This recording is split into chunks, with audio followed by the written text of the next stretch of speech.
Good morning and welcome to Homestead 8950. My name is Marilyn and I live in the mountains of Colorado at 8,950 feet. Gardening has been a challenge this year. As you could see and will see, I can't grow a lot of hot weather vegetables, but I have a dear friend that lives down in Denver that is growing a lot of my tomatoes and zucchini for me. But I want to show you so far what I have and show you what I'm working on. Also, today I thought I'd harvest some broccoli and blanch it and freeze it, put it in the freezer for the winter. Anyway, here we go. I have potatoes growing. There's a little bit of spinach left there. And here's some broccoli. I seem to grow the small cold weather vegetables. I thought I'd clip some down here. Can't exactly get some of the stalks that start to go like this. I share with the chickens. So I'll put theirs on the other side.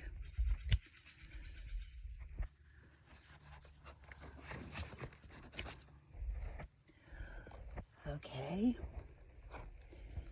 Over here I have lettuce. And back here I have some more broccoli.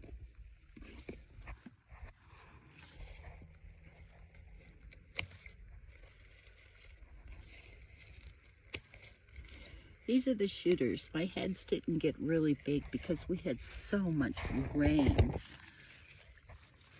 and not enough sunshine at the beginning of our season. June was rain, rain, and rain. Have some marigolds growing. Over here I have some more potatoes that I thought I'd give it a try. One thing it seems like we can grow before we get our first frost, because our first frost could be as early as September 14th, is I can get cherry tomatoes, and you can see that they're green right now. I don't know if I have any on this plant. They're not very big, that's for sure. Over here, I have a raised bed. Some broccoli there. I have cabbage growing. Some more spinach is coming up. I've already harvested one round of spinach.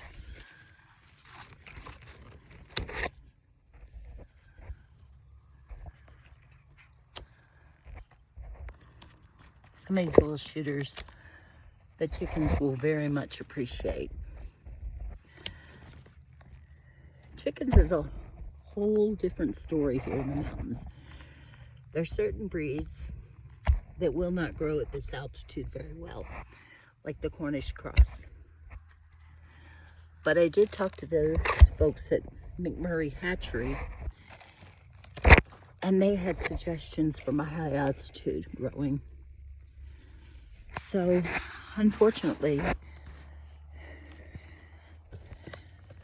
Gabby got to my chickens through my chicken tractor. And I think we have finally figured out a way to do it, of where she can't get underneath it. But I did put my chickens in my greenhouse that's safe in there. It's not too warm because, as you can see, the sides are not finished completely yet. We don't really get high heat up here anyway. But I have 3 chickens left that we will process. You can see them. One's there, the others coming out from hiding. That we will process beginning of October. And then I have plans for the meat. Of course, will go in my freezer.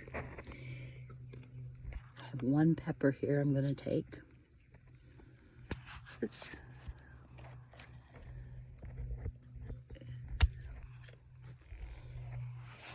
And then I'm going to use the feathers. I understand that they make great fishing lure, and also for craft items too. So I'll put those on my Etsy shop.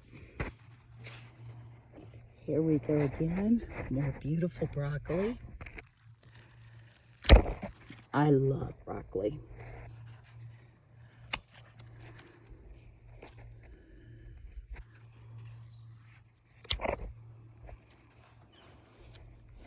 Over here I have mint growing. Just made a mistake and my broccoli fell down. I'm going to come back and trim the yellow leaves off. But this is mint growing that I will also put in to my dehydrator because I make a lot of Greek food. And being a Southern girl, of course I like it in my tea. And if you make keftedes, which is Greek meatballs, they have mint in them, which gives it a nice flavor. Here's some more.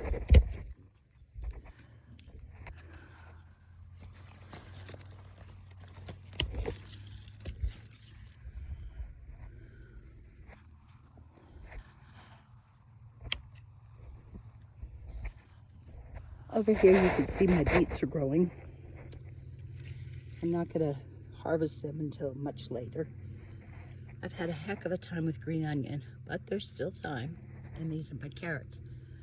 I'm not going to pull any of this up until we have the threat of the first frost. But I actually do have a cover for it because what will happen is we'll get a frost and then it's beautiful again. Typical mountain weather.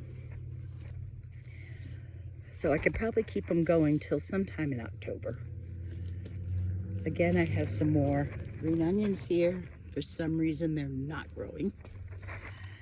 I don't know if it's the altitude or we get a lot of sun usually, or if it's just I needed to start them inside. But I'm not going to give up yet.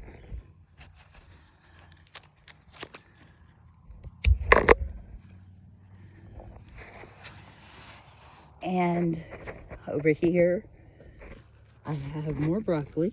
This is broken, so I'll give that to the chickens.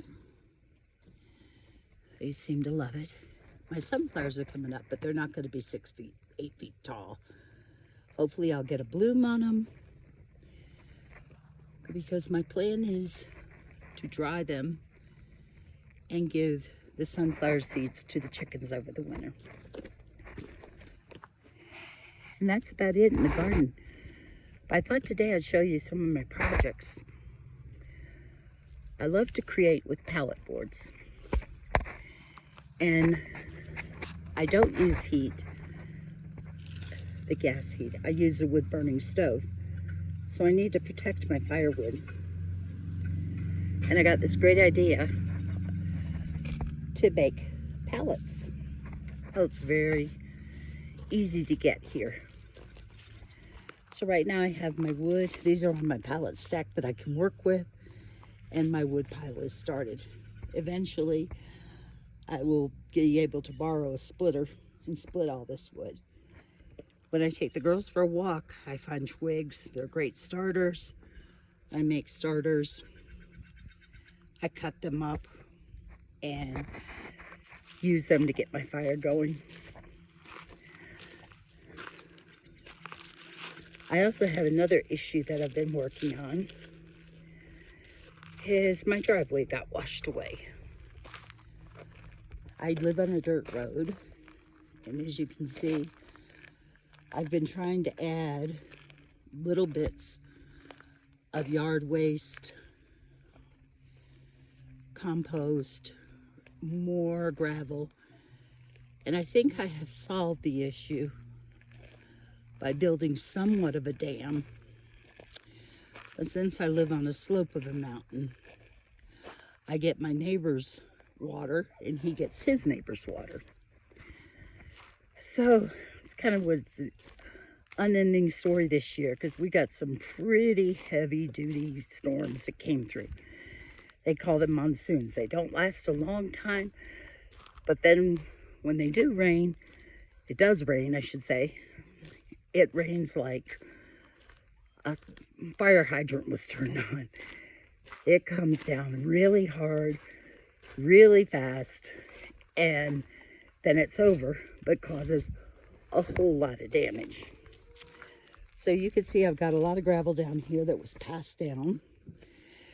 So I am working on taking the gravel and putting it back. That's what keeps me in shape. Anyway, we're walking over here to the chickens now. I have them in an 8-foot solid fence so that fox and bears can't get in. Here they are.